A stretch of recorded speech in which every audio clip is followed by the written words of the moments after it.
할렐루야. 예, 감사합니다. 기도하겠습니다. 하나님 아버지의 은혜를 감사드립니다. 주께서 찬양을 받으시옵소서. 그동안 또한 찬양대의 여러분들이 또한 이 성전 현당 축하 찬양 예배에 또한 주 앞에 충성하신 것 주님께서 기억하시고 늘 위로하시고 또 봉사의 기쁨이 항상 동반하기를 원합니다. 이 시간 또 주님이 말씀을 주셨습니다. 오늘은 특별히 세례를 받으시는 여러분들에게 진실로 물세례도 귀하지만은 불과 성령으로 세례를 받는 시간이 되기를 원하옵나이다. 예수님의 이름으로 감사하고 간절히 기도하옵나이다. 아멘. 한번 다 같이 받아문하겠습니다. 38절 베드로가 가로되 너희가 회개하여 각각 예수 그리스도의 이름으로 세례를 받고 제사함을 얻으라. 그리하면 성령을 선물로 받으리니 패역한 세대에서 구원을 받으라. 아멘. 오늘 말씀은 세례를 받고 제사함을 얻으라. 우리 교회 오늘 주일부터 다음 주일까지는 성례 주일로서 오늘은 세례 예식, 다음 주일에는 성찬 예식을 거행합니다. 강고 시간에도 말씀을 하겠습니다마는 우리 세례를 받으신 성도님들은 한 주간 동안 성찬 예식 참석할 수 있도록 준비 기도도 하시고 특별히 금요일 날 오후 3시까지 금식할 수 있으면 금식하시고 힘주시거든 하루 종일 금식하시고 성찬 예식에 은혜로운 마음으로 참여하시면 감사하겠습니다.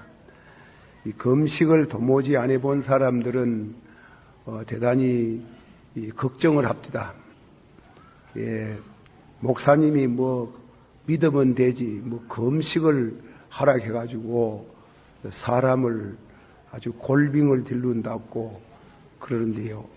일주일 굶어가지고는 안 죽습니다. 일주일은 물 한 모금 안 먹어도 삽니다.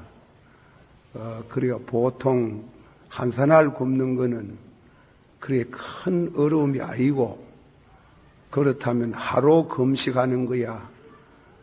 그래 큰 힘이 돼가지고 그렇게 고생스럽게 생각하면 우리가 예수님을 어떻게 따라가겠습니까? 예수님께서 마태복음 16장 24절에 누구든지 나를 따라오려거든 자기를 부인하고 자기 십자가를 지고 날마다 나를 따르지 아니하면 내게 합당치 않다. 그렇게 말씀했어요. 금식해서 예수님의 고난도 한번 묵상하시고 또 금식함으로 이래가지고 배고픈 가난한 사람에 대한 그러한 동정심도 갖게 되고 금식하면 몸이 비대한 사람은 좀 아주 날씬해질 수도 있고 여러 가지 유익한 점이 많고 금식 보름만 하고 나면 나는 이사가 안 돼가 모르겠습니다만은 그저 윗병, 보통병은 다 고칩니다.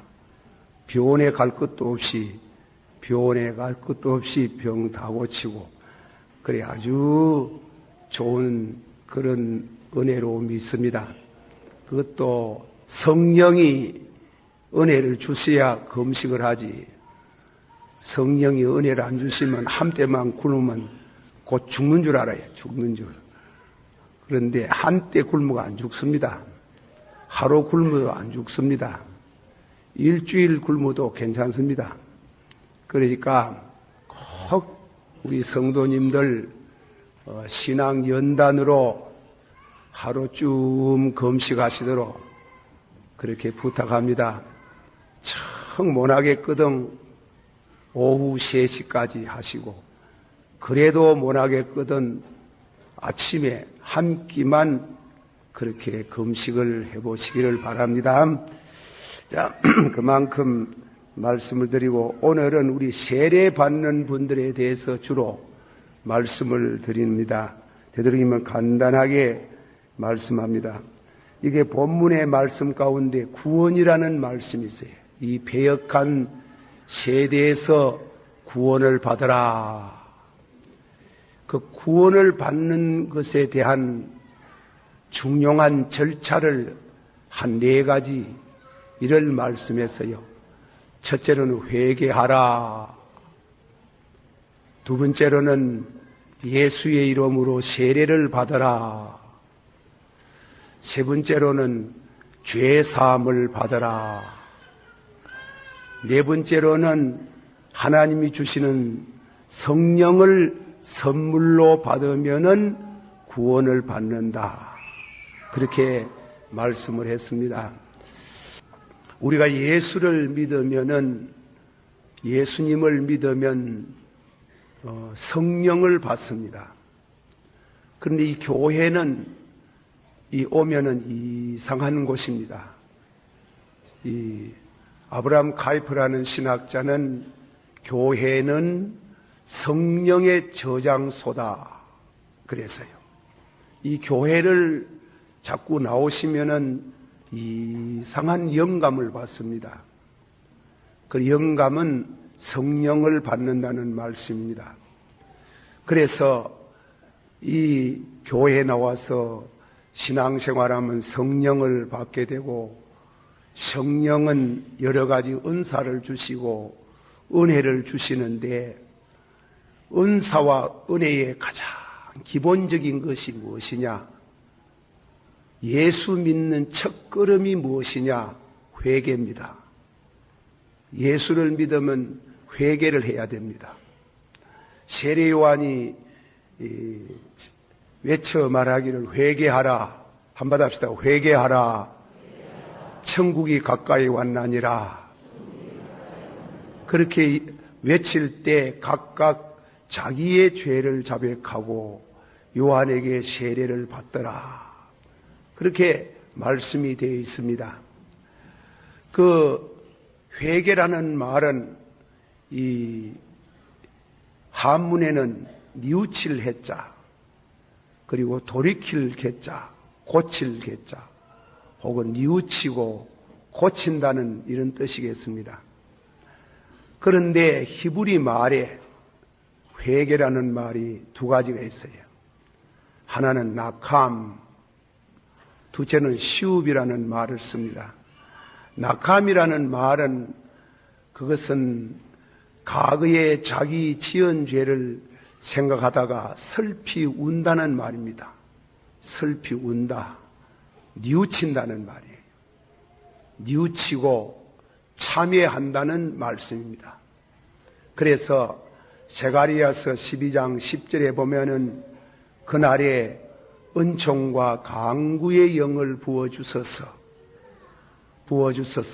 십자가에 달린 예수님을 바라보고 독자를 잃었을 때 우는 울음처럼, 장자를 잃었을 때 우는 울음처럼 통곡하고 울겠다.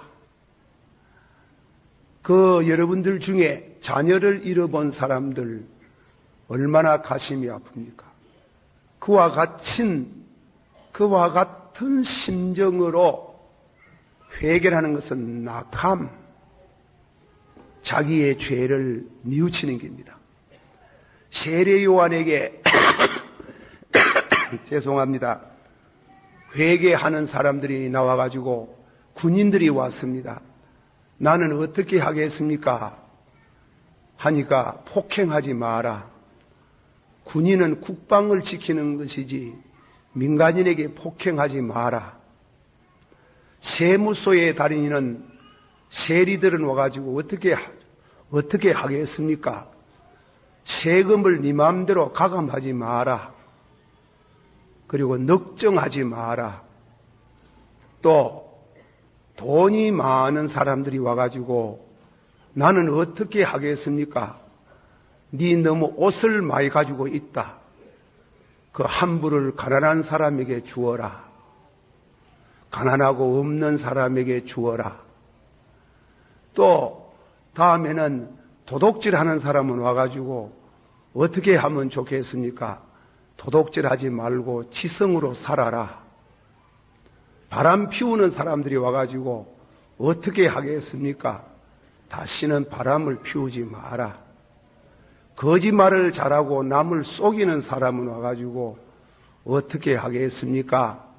거짓말하지 말고 어려워도 정직하게 살아라. 그런데 그렇게 하는 게 그게 쉬운 게 아니거든요. 그리고 그렇게 회개가 사람 힘으로 안 되는 거거든요. 그 성령이 우리 마음에 감동할 때 그런 지은 죄를 뼈아프게 눈물로 회개하는 걸 낙함이라고 해요. 슬퍼한다. 그런데 그 말은 아주 재미가 있는 말이에요. 히브리 말에 그 말은 슬퍼한다. 그리고 위로가 되더라. 이런 말입니다. 히브리 말에 이사야서 41장 보면 위로해 내 백성을 위로해 낙함이라는 말을 써요. 회개하라. 회개하니까 위로가 되더라 하는 게 양심의 평안이 옵니다. 그래서 세례를 우리가 받기 전에 꼭 거쳐야 될 거는 회개하라. 자기의 죄를 회개하라. 또 시웁이라는 말은 방향을 바꾼다는 말이에요. 180도로 방향을 바꾼다. 탕자가 멀리 가가지고 허랑방탕하다가 죽게 되었어요. 그래서 내가 하나님과 아버지에게 죄를 지었구나 하고 그 탕자가 방향을 바꿔서 아버지께로 돌아가는 시읍. 내가 세상을 향해서 안목의 전욕과 이생의 자랑과 육신의 전욕을 향해서 달려가다가 멸망으로 가다가 이제 하나님께로 방향을 바꾸는 겁니다. 하나님께로 방향을 바꾸는 걸 시읍 그런다. 그런데 이제 신약 성경에 돌아가지고는 회개한다. 이 말은 메타노이아. 메타노이아라는 말은 영어로 메타노이아라는 합성어가 돼가지고 메타는 체인지, 변화한다. 노이아라는 말은 본래 누스, 헬라말로 인간의 이성, 인간의 마음을 바꾸어 먹는다. 마음이 변하여서 새 사람이 된다. 그런 뜻을 메타노이아, 마음이 변화되더라. 보라, 그리스도 안에 있는 자는 새로운 피조물이니 새로운 피조물, 새로운 양심, 새로운 마음씨, 새로운 말씨, 새로운 솜씨, 그렇게 변화를 가져오는 메타노이아, 그것을 회개라는 말을 씁니다.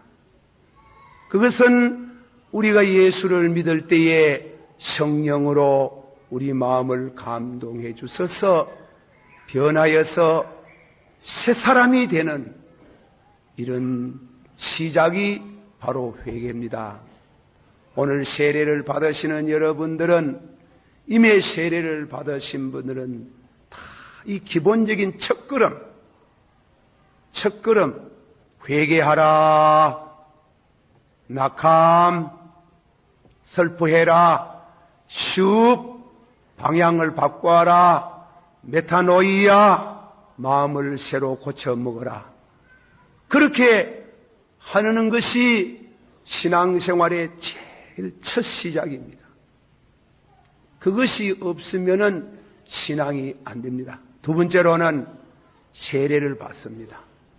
세례는 성부와 성자와 성령의 이름으로 세례를 받습니다. 세례라는 것은 그 뜻이 씻는다는 뜻이에요. 더러운 것을 씻는다. 예수님께서 세상 떠나는 날 전날 밤에 태아에 물을 떠와가지고 제자들의 발을 씻었잖아요. 베드로가 아이고 내 발 씻습니까? 미안하지요. 제가 선생님 발을 씻어드려야 되는데 예수님이 내가 네 발 씻지 아니하면 너와 나와 상관이 없어. 깜짝 놀래가지고 머리도 씻어주고 발도 씻어달라고 하니까 온몸을 씻은 사람은 발만 씻어도 깨끗하다. 그러나 세례는 상징적인 뜻이 있어요. 물이 우리 죄를 씻을 수 없어요. 물이 우리 죄를 씻을 수가 없어요. 이 세례는 예수님의 피를 상징합니다. 제가 어린 나이에 교회 생활하면서 붉은 피가 우리 죄를 씻어가지고 흰 눈같이 흰 양털같이 한다 하니까 도대체 붉은 피를 가지고 위에 희게 만드는 거 붉은데 그 어린 생각이야. 어린 생각이 그랬지만은 그런 뜻이 아니고 죄를 범하면은 죄값을 치러야 돼요. 심판을 받아요. 죄값은 사망이요 범죄한 영혼은 죽으리라. 그 예수님이 죽을 수밖에 없는 우리 죄를 대신해서 십자가에 죽었다는 겁니다. 그걸 믿으면은, 그 사실을 믿으면은 우리 죄가 용서받는다는 것입니다. 베드로전서 1장 18절 19절에 너희가 망령된 행실에서 구속된 것은 오직 흠도 없고 점도 없는 어린 양 같은 보배로운 피로, 어린 양 같은 보배로운 피로 우리 죄가 씻어진다, 없어진다 하는 것을 믿습니다 하는 믿음으로 상징적인 뜻으로 물로 세례를 주는 겁니다. 물로 씻어 성령으로 거듭나게 하심. 이 세례는 예수 믿어서 죄사함 받고 거듭나는 것을 상징하는 것입니다. 그래야 천국에 가는 길이 훤히 열리게 되는 줄을 믿습니다. 우리 한국의 이 무속 사상에, 샤머니즘에 전해오는 것은 전에 들어 얘기했지만은 한 번 더 얘기합시다. 정초에 연을 띄우잖아요. 연을 띄우면 선배들은 연을 띄울 때 연 얼굴에다가 자기 죄를 다 써요. 죄를 1년 동안 지은 죄를 써가지고 그냥 연놀이가 아닙니다. 그거는 죄를 띠내삐르는 방법이에요. 그래서 죄를 써가지고 공중에 날리잖아요. 날려가지고 높은 데 올라가면 올라갈수록 좋은 길입니다. 그러니까 씨를 톡 띠뿌리면 이 연이 날라가지고 산 너머로 등 너머로 바다에 빠져보면 죄가 없어지는 줄 그래 믿었는 길. 참 그래가 죄가 없어지면 얼마나 병쾌했습니까? 요새는 또 그런 연 날린 사람도 없었다만도 일본 사람 책을 읽어보니 또 죄를 없애는 거 가지고 의하는 거 하면 찰떡 가지고 하더만 찰떡 가지고 정초에 막 떡을 쳐가지고 정월 대보름날 떡을 해가지고 찰떡 만들어가 어떤 사람은 떡을 한 짐 지니고 가 바다에 던졌는 게라. 부모에게 불효한 죄, 그래 저죄 하고 바다에 툭 던지고, 마늘을 자꾸 두드리 패사하는 그 죄 바다에 툭 던지고, 간음죄 지은 죄 바다에, 그래가지고 던지고 1천 몇 개를 던졌다 하는 거예요. 1년 동안 지은 죄가 1천 몇 개라. 그렇다고 떡 던졌다고 죄가 없어지겠습니까? 죄는 오직 예수 그리스도를 믿음으로 예수님의 피가, 예수님의 은혜가 우리 죄를 없이 하여 주는 줄을 저는 믿습니다 하고 세례를 받는 게예요. 물 자체가 죄를 없이 하는 게 아니에요. 예수님의 피가 우리를 망령된 행실과 우리 죄를 성결케 하는 줄을 믿습니다. 그리고 세 번째로는 이제 선물로 성령을 받아요. 성령으로 깊은 은혜의 자리에 들어갑니다. 세례요한에게 와가 세례를 받을 때에 나는 너희에게 회개케 하는 세례를 주거니와, 받으시오. 나는 너희에게 회개케 하는 세례를 주거니와 내 뒤에 오시는 이는 물과 성령으로 세례를 주시리라. 그렇습니다. 이 물 세례는 좀 더 깊은 뜻은 성령으로 세례를 받아야 된다는 겁니다. 그래서 물 세례를 확정시켜 줘야 됩니다. 그래가지고 거듭나고 믿어지게 되고 어렵게 되고 구원에 이르게 되고 또 은사가 임해서 각양의 은사를 얻어서 하나님의 교회를 섬기게 하는 능력이 있는 줄을 믿으시기를 바랍니다. 다 같이 받아합시다. 회개하라. 예수의 이름으로 세례를 받고 제사함을 받아라. 그러면 성령을 받아서 구원을 받겠도다. 이래 되면은 참 여러분의 가정이 회복이 되고 여러분의 심령에 평안이 있고 잠 안 오는 사람, 불면증에 걸린 사람 잠도 잘 오고 병도 낫고 가정의 사업도 잘 되고 여러분이 하시는 일이 전부 잘 됩니다. 영혼이 잘된 같이 범사가 잘 되고 강건한 축복이 있습니다. 받아시오. 사랑하는 자들아, 너희 영혼이 잘된 같이 범사에 잘되고 강건하기를 원하노라. 이 세례를 받기를 사모하시고 세례 받으신 분들은 진실로 세례 교인 되기를 축원합니다. 이 세례를 아무렇게 생각하는 사람이 있어요. 일본에 성자라고 말하는 야마무로 쿤페이라는 사람이 있어요. 이분이 은혜를 받고 나니까 세례를 받고 싶어서 못 살겠네. 그래가지고 이제 목사님 밑에 갔더니까 목사님이 이렇게 머리 한번 보고 얼굴 한번 보고 밑에를 보더니 좀 나은 옷을 입었거든. 맹년에 세례 받으라 이렇게 하거든. 금년에 꼭 받고 싶은데요. 맹년에 받아. 그러니까 이들의 기도입니다. 성경을 열심히 보고 기도를 하고 참여를 하고 그러니까 이듬해 세례를 돌아가니 또 한 번 이래 보시더니 내년에 한 해 더 넘긴다 하나. 내년에 와가 받으라 하나. 그걸 왜 합니까? 목사님이 안 줄라 하니 또 기다렸다. 한 해 기다리며 열심히 기도하고 성경 보고 이랬는데 또 가니까 또 안 줄라 하는 기라. 이 무슨 연고입니까? 와 세례를 안 줄라 하는. 내가 목사님 밑에 안 받는다.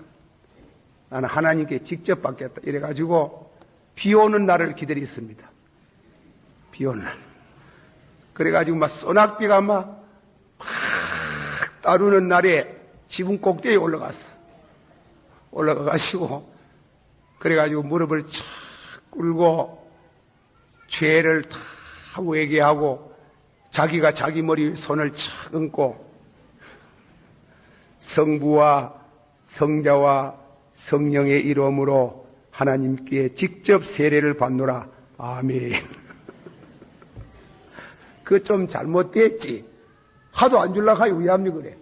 안 줄라고 하여 잘못됐지만은 어쨌건 그분은 일본서 기독교의 성자로서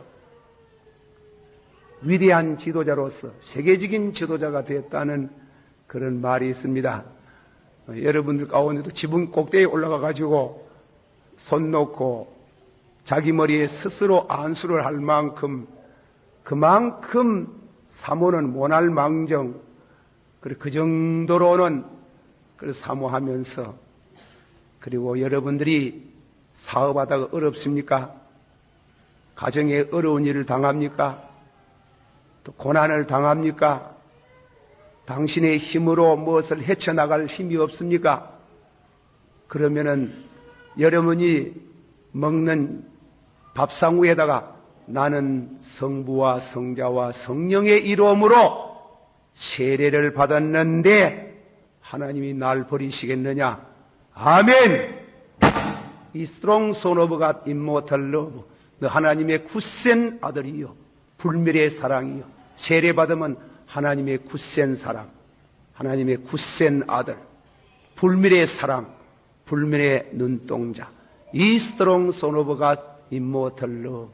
알프로트 텐션이라는 시인이 우리 세례받은 성도에게 주는 귀한 선물, 귀한 말씀입니다. 기도합시다. 오늘은 설교 간단히 합니다. 다 같이 우리 한 목소리로 하면 통성으로 기도합니다. 사랑이 많으시고 은혜가 풍성하신 주님이여, 오늘도 하나님의 거룩한 제단에 나와서 주님의 말씀을 받습니다. 주님이여, 저희들이 믿어서 세례받고 그리고 성령 받아서 구원의 바늘에 서고 하나님의 굳센 아들이 되고 굳센 불멸의 사랑, 주의 눈동자가 되게 해주시기를 바라옵고 원하옵나이다. 예수님 이름으로 기도하옵나이다. 아멘.